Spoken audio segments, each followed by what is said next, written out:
Sesha Sai was a boy of 10 and he had a magnificent nose. It was a nose that many people would say had character.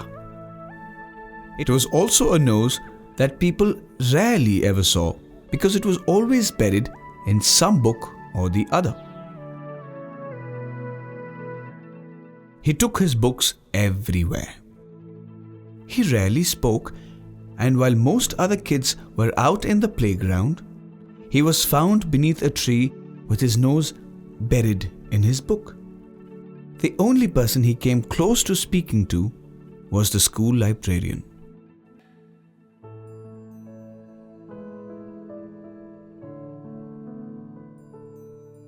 Sesha, as his mother affectionately called him, devoured books the way some people devoured food.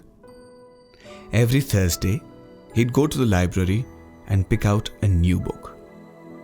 He would pick the book up and feel it in his hand, gently bobbing it up and down. He'd close his eyes, open the book, and savor the scent of paper. Only after this elaborate ritual did Sesha decide if he was interested in the book or not. Most of the time, he was. Then he would head over to the librarian, give her a little smile and a nod as if to say, "Thank you," and leave, his nose in his book.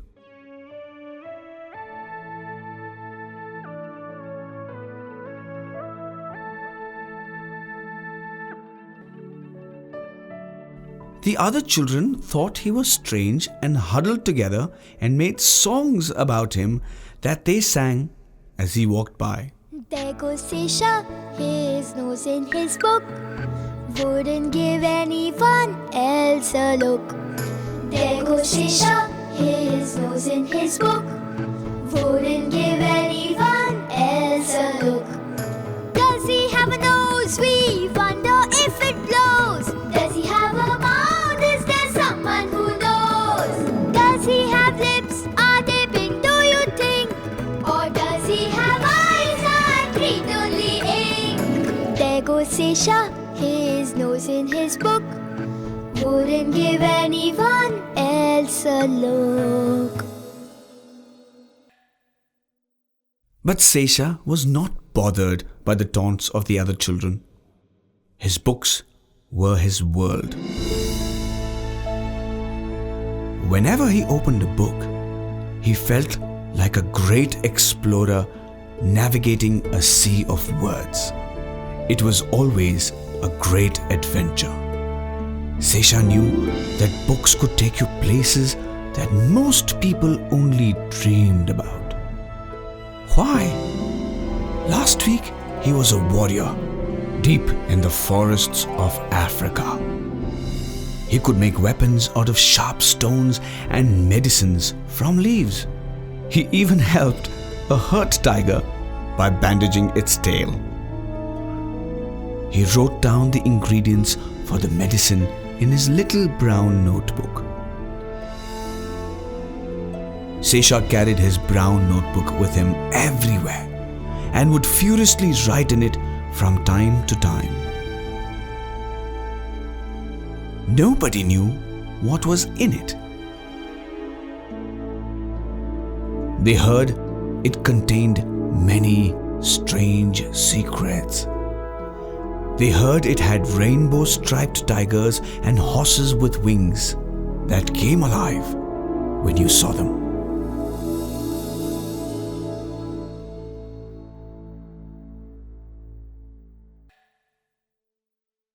Rohan and Rohit Raman were brothers in Sesha's class.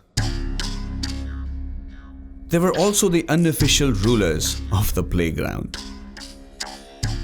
Most of the other children stayed out of their way. They were forever tripping or pushing the smaller children or tying their shoelaces together when they weren't looking.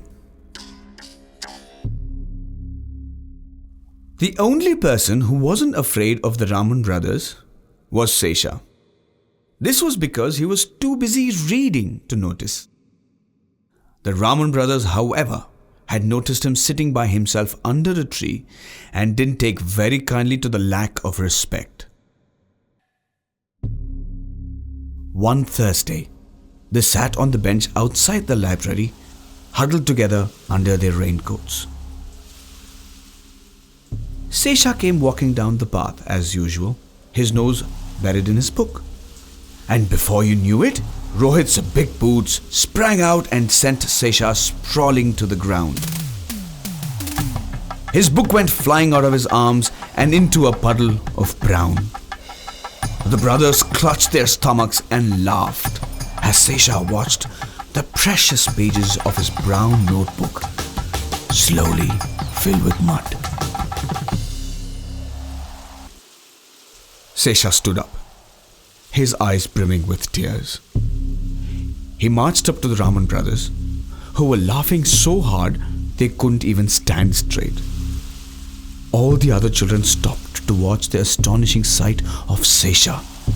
Strange, silent Sesha stand up to the Raman brothers.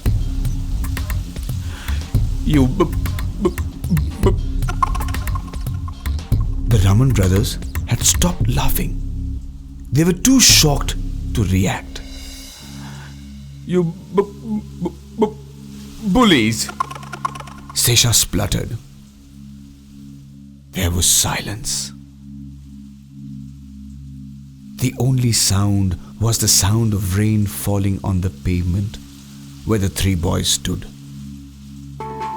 Then, suddenly, the silence was shattered by Rohan's thunderous belly laugh that rippled through the playground. Sesha picked up his book and ran home, big wet drops of rain and tears streaming down his face.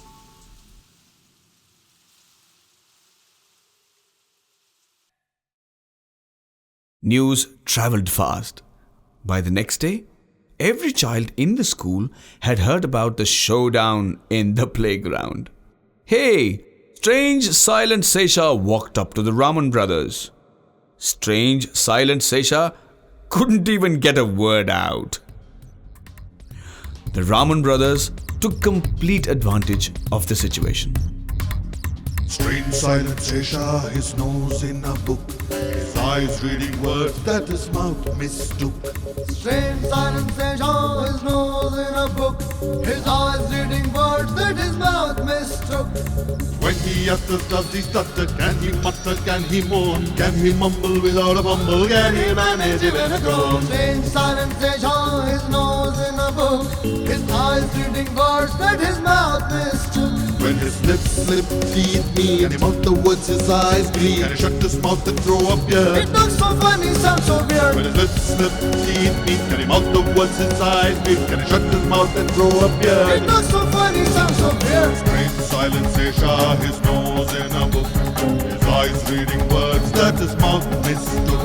Strange silent Sesha, his nose in a book, his eyes reading words that his mouth mistook.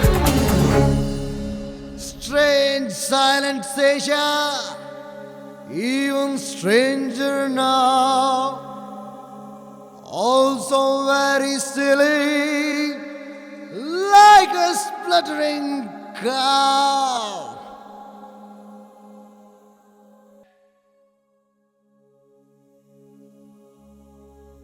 The taunts never used to hurt Sesha before, but now they pricked him, and he wished they would stop. Sesha sat through his classes in silence. Every now and then, Rohit or Rohan would call out from the back, "Stuttering Sesha, why don't you say something?" And the class would erupt in laughter. It wasn't that the children were cruel. They were just having too much fun to realize how hurtful words can be. They didn't know that Sesha wasn't strange or silent or silly or any of the nasty things they called him. He was just afraid of being laughed at.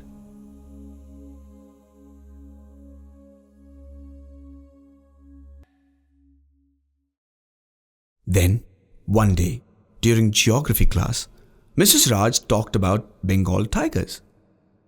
Sesha knew all about tigers. He'd once read a whole book on them.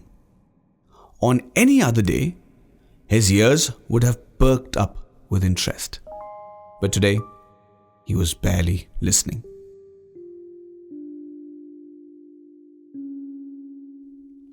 "And who knows what a group of tigers is called?" asked Mrs. Raj. "Sesha?" Mrs. Raj's voice rang out. Sesha looked up to see Mrs. Raj smiling at him expectantly. He stood up and started to speak.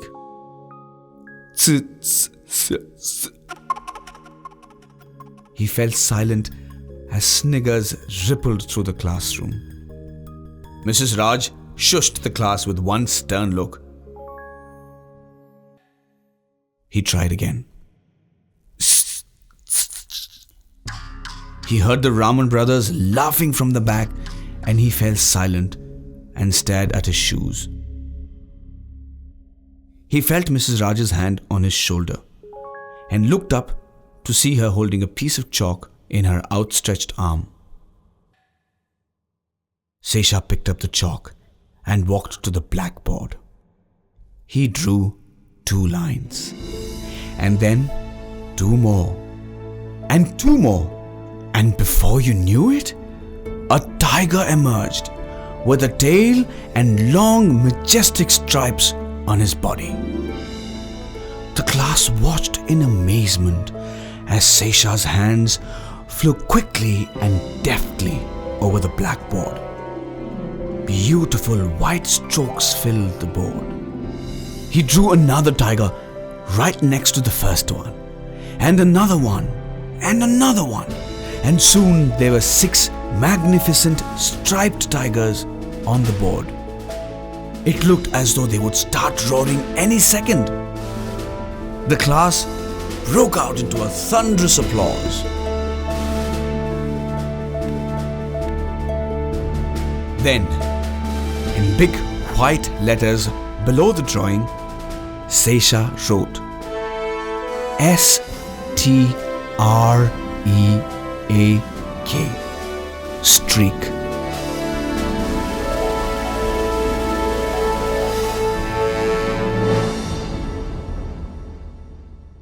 Rohan's voice rang out from the back of the class. "Looks like he's describing himself. Hey, Sesha, I think you mean freak." A group of tigers is called a streak, Rohan. But you would know that if you read more and talked less, said Mrs. Raj. The class erupted in laughter, and suddenly the Raman brothers didn't feel so lord and rulerly anymore. They went red in the face and scowled at all the children laughing and pointing at them. "Very good, Sesha," said Mrs. Raj, as he placed the chalk in her hand. "Thank you, Mrs. Sesha paused. "Thank you, miss," he said, and sat down at his desk. Mrs. Raj smiled at him. "Maybe," she continued, looking at the Raman brothers, "next time, you boys will learn to open your books and close your mouths." The class burst into laughter again. Only this time, it was the Raman brothers whose noses disappeared in their textbooks. "Hey," Sesha heard a voice behind him whisper. "Where did you learn to draw like that?" From a book," said Sesha shyly. "Can you show me?" asked another boy. Sesha nodded, grinning shyly, and said, "Tomorrow."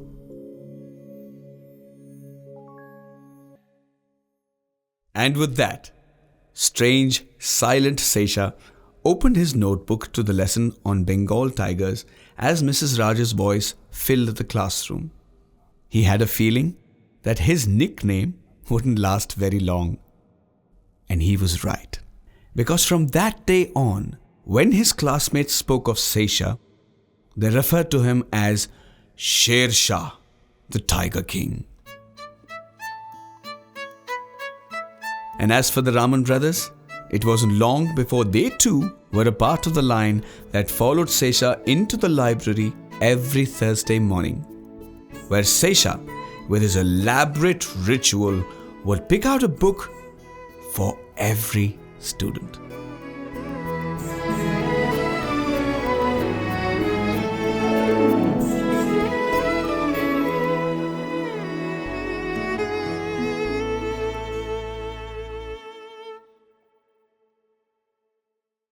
There goes Sesha, his nose in his book, wouldn't give anyone else a look.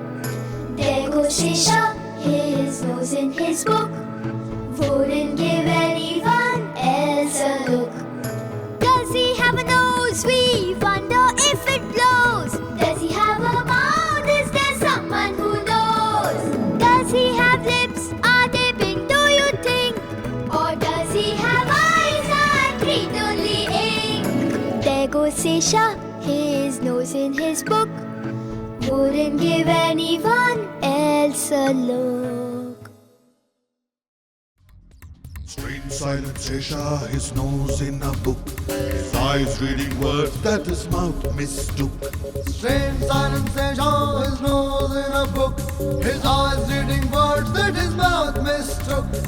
When he utters, does he stutter? Can he mutter? Can he moan? Can he mumble without a fumble? Can he manage even a groan? Strange silent Sesha, his nose in a book, his eyes reading words that his mouth mistook. When his lips slip, teeth meet, can he mouth the words his eyes greet? Can he shut his mouth and throw up beer? It looks so funny, sounds so weird. When his lips slip, teeth meet, can he mouth the words his eyes greet? Can he shut his mouth and throw up beer? It looks so funny, sounds so weird. Strange silent Sesha, his nose in a book, his eyes reading words that his mouth mistook.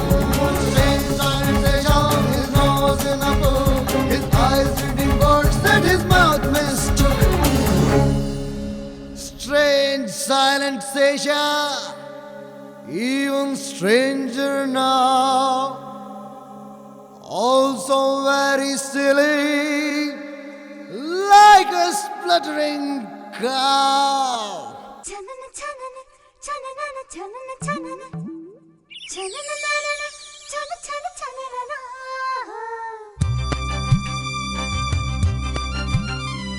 Ha ha ha ha ha!